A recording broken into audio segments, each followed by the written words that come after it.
This video is brought to you by the FarmerKlein YouTube channel. Be sure to like, subscribe, and comment. Hello everybody, welcome back to the Farming Simulator 22 map first impressions video. Today we're going to take a look at Lost World. But before that, this video is brought to you by Farmer Ben and Artemis. Thank you for being farm barons. So the Lost World map can be found over at the FarmingSimulator.com website or the in-game downloadable content menu, and as of the 1.0 release, this map is available for all platforms. Let me read you some of the description. Welcome to the fictional map of the Lost World, where the job is to bring life to this dead world and build a developing economy. In this world, you have to start from scratch. There are no pedestrians or car traffic. There are 11 farmlands available for purchase. Every piece of wood that can be harvested can be your starting income. Favorable land prices. There is an animal dealer, 2 points of sale, farmhouse, and good luck with your farm building and good game on this map. Now, this map does have 2 required mods, and those required mods are the forestry sell point and the log cabin farmhouse. So in addition to those 2 required mods, we are going to be making use of additional field info, additional game settings, ammo food overview, field lease, field calculator, precision farming, and straw harvest. I will tell you, if you load this map up in farm manager mode or start from scratch, you will find that the main starting farm is built out exactly how you see it here in new farmer mode, with the exception you do not own any starting machinery, nor do you own any of the land. Now, when we load in for the very first time, we do start here at our farmhouse. And, well, this is basically your farm. You have the farmhouse, you have the old barn, you have a tractor, you have a trailer, and that is your life. Let's go ahead and take a look at the PDA. So this is a smaller than standard size map. So the standard size map is going to basically be what you see here on the PDA, but the actual playable area of the map is probably about a quarter of what the standard size map is going to look like. We do have all our standard crops available to us in Farm Sim 22 available on this particular map. And if we take a look at our lands overview, we start by owning Farmland ID 1, which is 17.29 acres in size and can be bought in any alternate game mode for $28,000. As you can see, there are 11 total farmlands. There are actually no fields on this map whatsoever. So when we take a look at our field calculator screen here in a little bit, well, you're going to find out that there are 0 fields. This is a wilderness style map, a create your own map style map, if you will. And all we have here are viable farmlands. We've got a little bit of crop that has been pre-placed, but basically it's just painted on and it has been withered. So you're not even going to be able to use that. You're going to have to start with your forestry, build up some level of money before you're going to be able to really move into buying a whole lot of farm machinery. Now, I did try this map on a low-end system, and it plays absolutely fine. You won't have any issues on this map with basically any powered system. If it can run Farm Sim 22, it will run this map perfectly fine. Let's go over here and take a look at our farmland lease screen. This is going to show us all of the viable farmlands, how large those farmlands are. The farmlands do not include any fields on this particular map. How much is that farmland going to cost us? As you can see there, we can go take a look at our field calculator screen. There are none, as I mentioned earlier.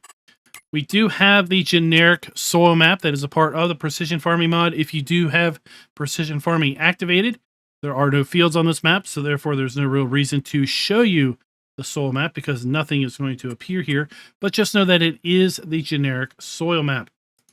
We do have the base game crop counter also available to us on this particular map. And if we take a look down through our prices screen, you may have heard of a couple of these sell points. We've got Daryl Dixon and Rick Grimes as our 2 main sell points that are available on this map, and both of those fine individuals, they will accept all the crops available to us in Farm Sim 22. In addition, they do have a joy of eggs, wool, and milk, so they will both be buying that, as well as silage, hay, straw, and grass. As we move down through our productions, well, the story is not the same. We do not have the ability to sell flour to anyone on this map. They say, no way, Jose, don't send me the flour, send me the finished goods. Because that is a fact, Jack. They will accept all of the other crops and production points that are available in the base game, just not flour. There's no way of buying bulk lime on this map, so if you do want to do lime, you will have to buy it by pallets or big bags at the shop. And then lastly, if you do play with stones enabled, you'll have to find some other place of getting rid of them, because Rick and Daryl, well, they don't want your stones either. With respect to the Platinum expansion, we do not have the ability to sell any of the Platinum expansion production items available to us on this particular map without putting our own sell point down. But now the story changes with respect to the Premium expansion productions, because we do indeed have the ability to sell all the Premium expansion productions and crops. In addition, if you are playing with pumps and hoses, we do have the ability of getting rid of our separated manure.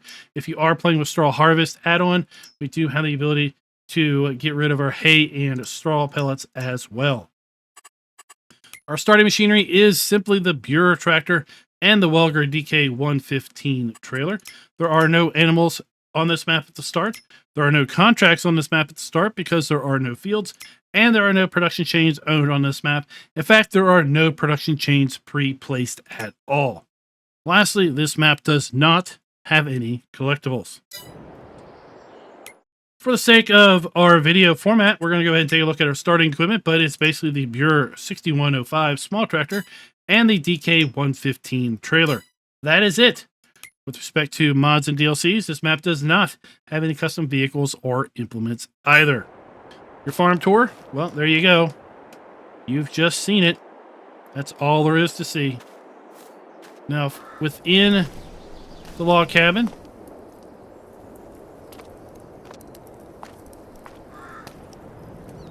you do have a sleep trigger. It's not popping up, but it is here at this little side door.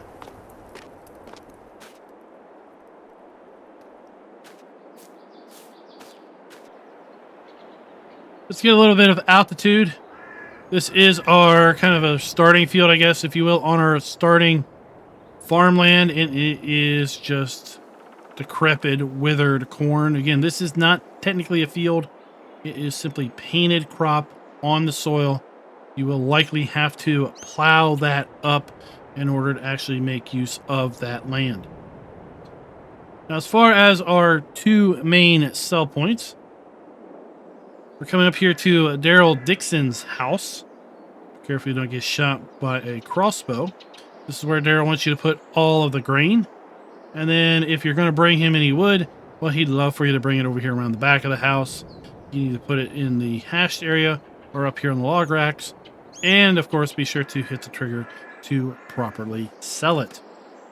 Now, this map is not overly dense with trees, so there's not a massive amount of money that is going to be able to be earned as a result of forestry. But it should be able to help you get started. Of course, in new farmer mode, you do have the $100,000 bank balance. In farm manager mode, you'll have 1.5 million. And in Start From Scratch, you'll have the 500,000. Land prices are fairly cheap, as you saw on the farmland lease screen. So you should not have too much of a problem in buying up the entirety of the map, and then still having plenty of money with respect to buying some farm machinery in those alternate game modes.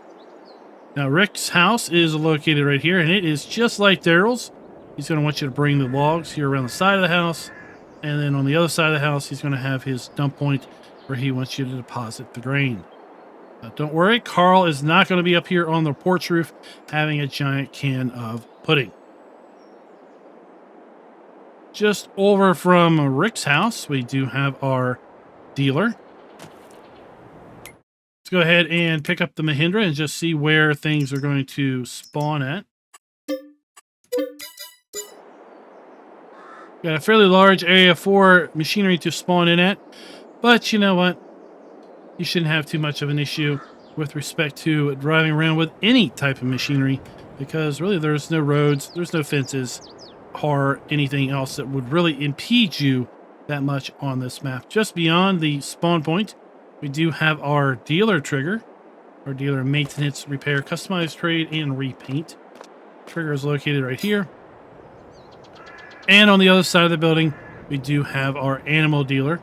So if we do want to put down animals and we do want to haul those animals around, we do have access to the animal dealer trigger located right there. And that's pretty much it, man. That is the Lost World. So let's talk about our scoring metric, because we really haven't had a chance to talk too much about that in particular. So we're going to be giving the map a full point with respect to production being built in or areas set aside for such, because this map is getting that second caveat to our scoring metric. Being a wilderness map, we have the entire map set aside to do whatever we want. So we are going to be giving the map a full point there. We are taking a quarter point off with respect to the fact that we cannot sell flour on this map. We do have the ability to sell all of the base game grains, our animal outputs, and every other base game production point other than flour. We are going to be giving the map a full point with respect to the farms, or the farm being customizable, because we can sell the log cabin as well as the barn without any issue whatsoever, assuming we own the land. The few buildings that are on the map, they are all base game FS22 buildings. So once again, we're going to be giving the map a full point with respect to textures being built in or using the new texturing technique. And then lastly, player and interactive areas being clearly marked. They are all very clearly marked, and therefore, once again, we're going to be giving the map a full point there as well. So it's going to wrap this up with a score of 4.75 out of 5. I feel like it's just an oversight that we do not have the ability to sell flour. So hopefully the map gets updated and gets that added. Now, with respect to our landscaping and our ground textures, we've got basic ground textures and basic plants as well. Let me know your thoughts down in the comments below with respect to Lost World. Pretty quick little map tour, because it is a fairly basic map. Like I said, it's going to run great on just about anything, even the lowest of low-end potatoes. If Farm Sim 22 will launch on the game or on your device, then it should run absolutely fine. And until next time, happy farming.